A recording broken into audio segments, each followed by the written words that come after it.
Selamat bertemu kembali anak-anak kami yang terkasih. Sekarang kita masuk pelajaran pendidikan agama Katolik kelas 6. Sekarang kita masuk ke materi yang baru, yaitu tentang aku warga dunia. Nah, manusia merupakan makhluk sosial. Sosialitas manusia yang paling luas dan mengikat seluruh manusia ialah dunia atau bumi ini. Jadi manusia sangat mempunyai hubungan erat dengan yang pertama, yaitu pribadi. Lalu selain pribadi, manusia juga mempunyai hubungan erat dengan keluarga, karena di dalam keluarga terdiri dari beberapa manusia. Lalu yang berikut, manusia itu mempunyai hubungan yang erat juga dengan masyarakat, karena semua manusia harus bermasyarakat, karena manusia merupakan adalah makhluk sosial. Lalu yang berikut adalah manusia mempunyai hubungan yang erat dan saling mempengaruhi dengan gereja. Yang berikut, manusia itu sendiri sangat mempengaruhi bangsa Indonesia. Baik tidaknya manusia, maju mundurnya bangsa adalah tergantung manusianya. Dan yang terakhir adalah manusia itu sendiri adalah disebut dengan dunia. Artinya bahwa manusia adalah penghuni dunia. Anak-anak kami yang terkasih, ini yang perlu sangat kita perhatikan, bahwa kita hidup dalam kebersamaan dengan orang lain di seluruh bumi yang saling mempengaruhi.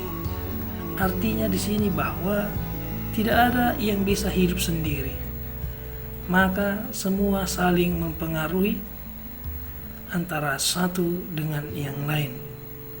Bagaimana dikatakan saling mempengaruhi? Maksudnya bahwa kita tidak boleh bergerak sendiri, tapi kita sama-sama untuk melakukan sesuatu demi kebaikan bersama.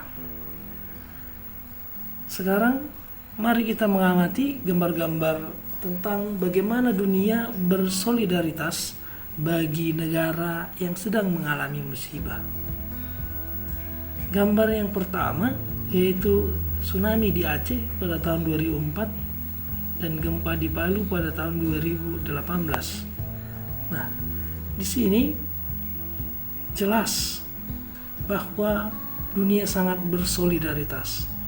Seperti di Aceh ketika terjadi tsunami, banyak negara-negara yang ambil bagian dalam solidaritas untuk membantu bencana yang terjadi di Aceh pada saat itu. Lalu seperti badai yang terjadi di Filipina. Nah, ini banyak menghancurkan rumah, pemukiman masyarakat, dan hampir 600.000 korban yang terjadi di musibah terjadinya bencana yang ada di Filipina. Lalu banjir bandang, mungkin seperti di Jakarta atau di negara-negara lain juga terjadi banjir bandang. Nah, ini juga banyak merenggut nyawa manusia. Nah, hal ini terjadi ya karena manusia juga, karena menghiraukan atau melalaikan apa yang mereka lakukan, misalnya seperti menambang hutan sembarangan dan lain sebagainya. Lalu gambar yang keempat, gempa di Padang.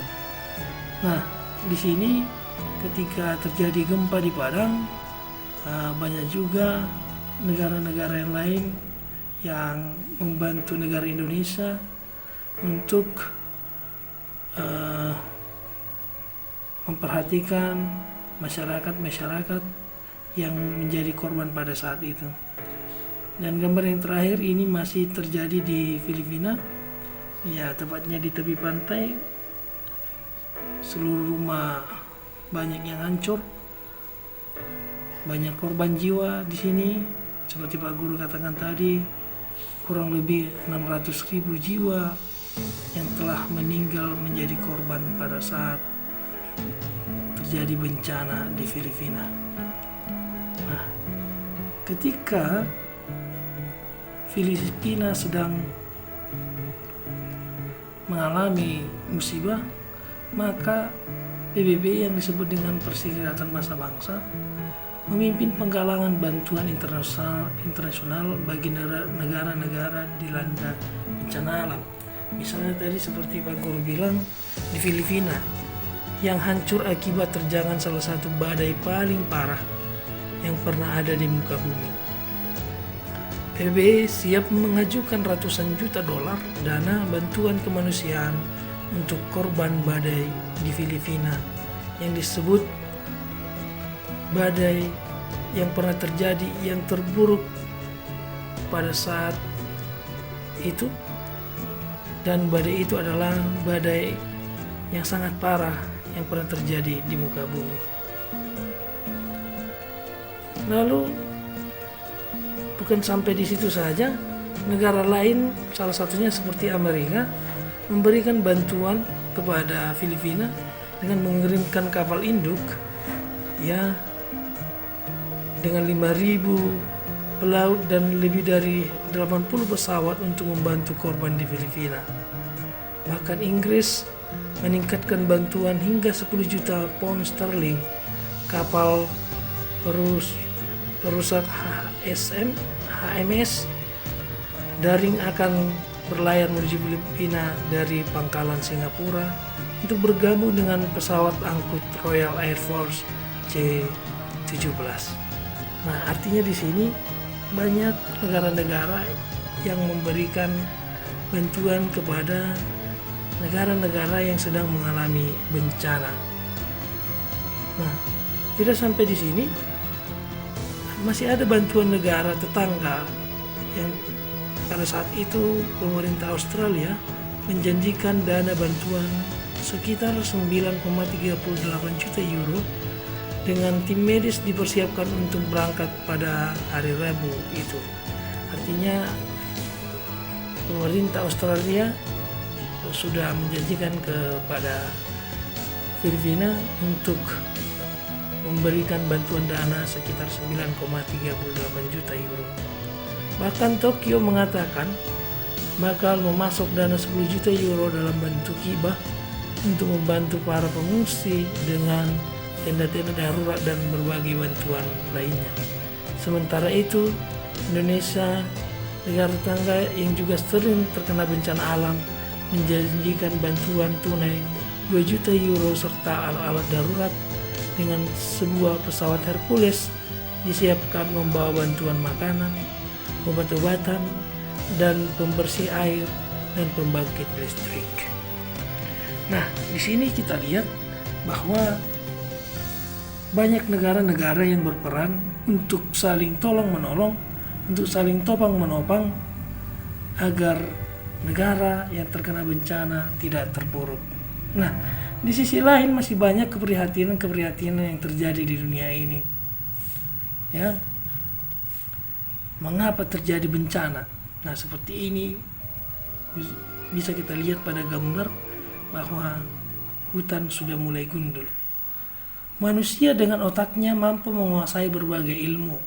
Dengan berbagai ilmu itu kemudian manusia menciptakan teknologi.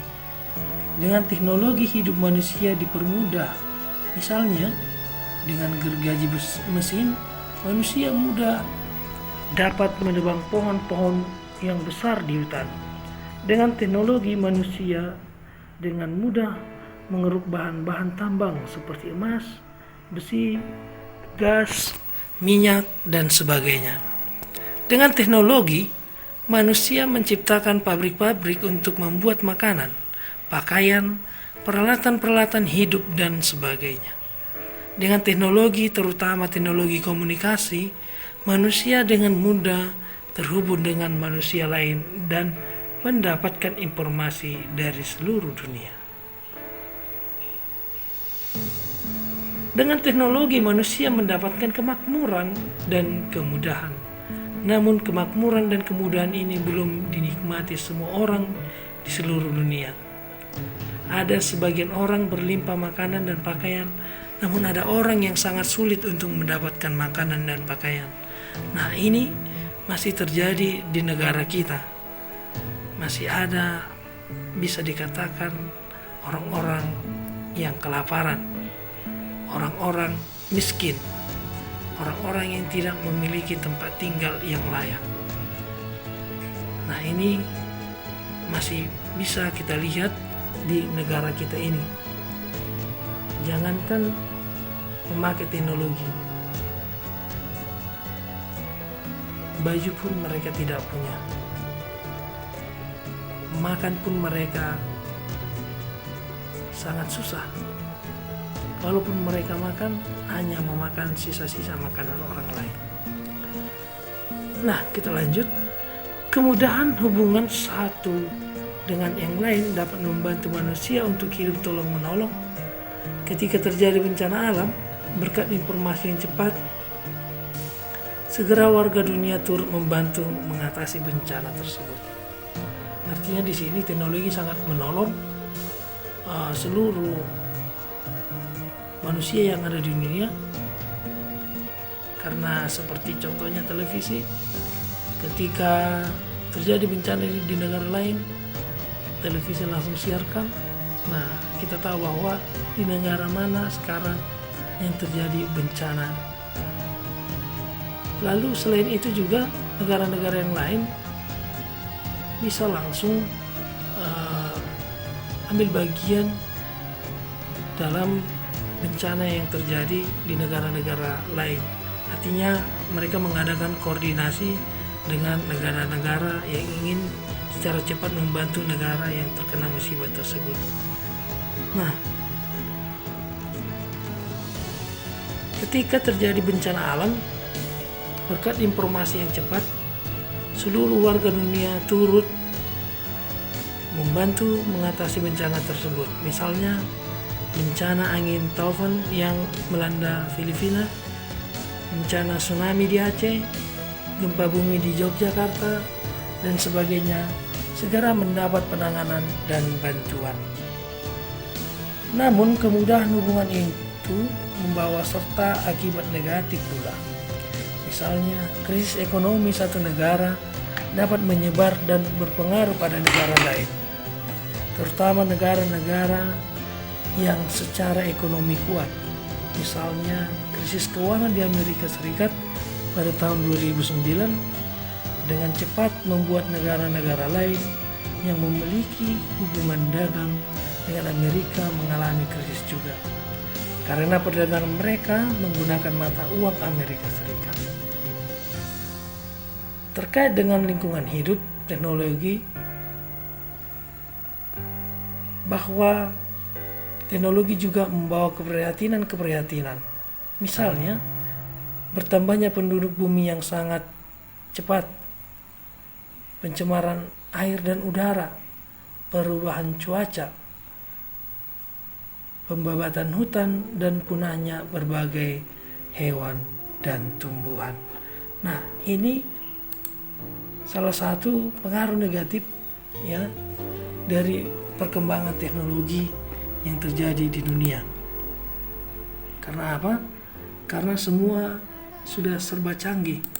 Semua sudah memakai seperti yang dikatakan tadi, bisa kita lihat dalam gambar penebangan hutan yang dulunya pakai gergaji besi biasa, sekarang sudah memakai gergaji mesin. Artinya sudah lebih gampang untuk melakukan pekerjaan itu tanpa menggunakan orang banyak dan tanpa mengurus tenaga yang sangat banyak juga.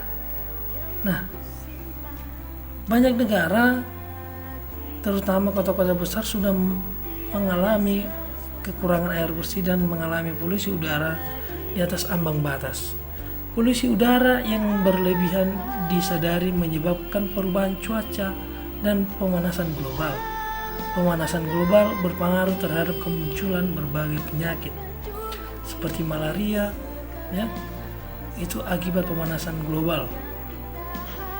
Nah, sekarang ini yang terjadi di negara kita dan di negara-negara lain bahkan di dunia, yaitu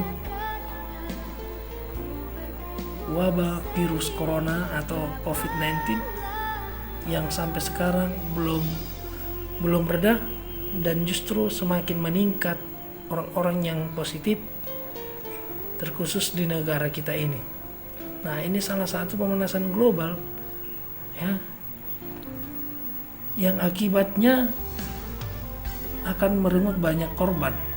Nah, untuk itu di sini kita butuh kerjasama antara pemerintah dengan masyarakatnya agar wabah ini dapat kita putus di negara kita. Maka kita harus mengikuti protokol-protokol kesehatan yang telah diterapkan pemerintah kepada kita. Nah, selain itu juga akibat pemanasan global terjadinya kebakaran hutan dan banjir yang membawa dampak erosi lapisan tanah yang subur. Nah, ini semua sungguh-sungguh terjadi di negara kita dan bisa kita lihat. Mungkin bisa kita lihat lewat berita-berita yang ada di televisi. Kita lanjut. Seperti dalam pertanian, penggunaan pestisida untuk pertanian pada umumnya telah merusak sebagian besar ekosistem dan kesuburan tanah.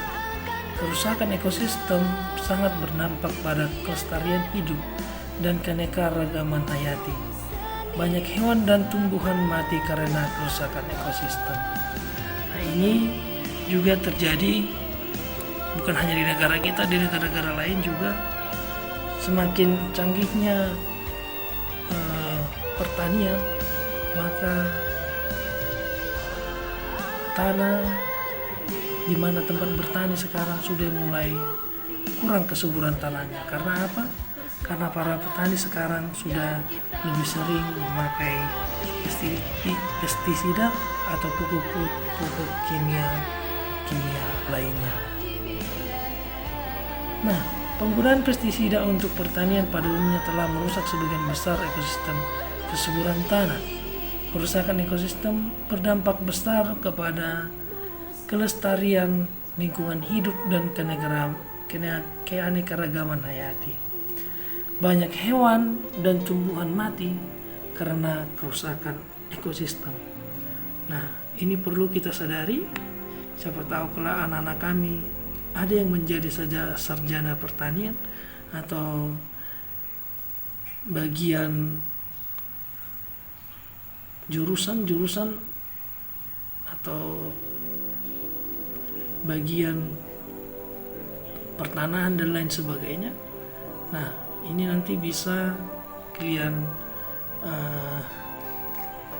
pikirkan bagaimana agar kedepannya tanah-tanah untuk yang ada khususnya di Indonesia bisa menjadi subur kembali, ya, tanpa memakai zat-zat kimia untuk memberi kesuburan pada tanaman yang ada di negara kita. Nah, kerusakan hutan mengakibatkan ekosistem hancur sehingga membuat air dan udara berkurang. Tanpa air dan udara yang bersih, manusia tidak akan dapat hidup sehat. Maka kita harus menjaga ekosistem, melestarikan hutan, membuat cadangan air dan udara bersih agar terjaga dengan baik. Menebang pohon tanpa menanam kembali akan menambah udara kotor dan mengurangi cadangan air tanah. Nanam pohon berarti memproduksi udara bersih dan menambah cadangan air tanah. Baik anak-anak yang terkasih, sampai di sini dulu pembelajaran kita. Nanti kita akan lanjut pembelajaran kita ini untuk pertemuan selanjutnya. Semoga pembelajaran kita ini sungguh-sungguh bermanfaat bagi kita semua. Tuhan Yesus memberkati dimanapun kita berada. Amin. Terima kasih.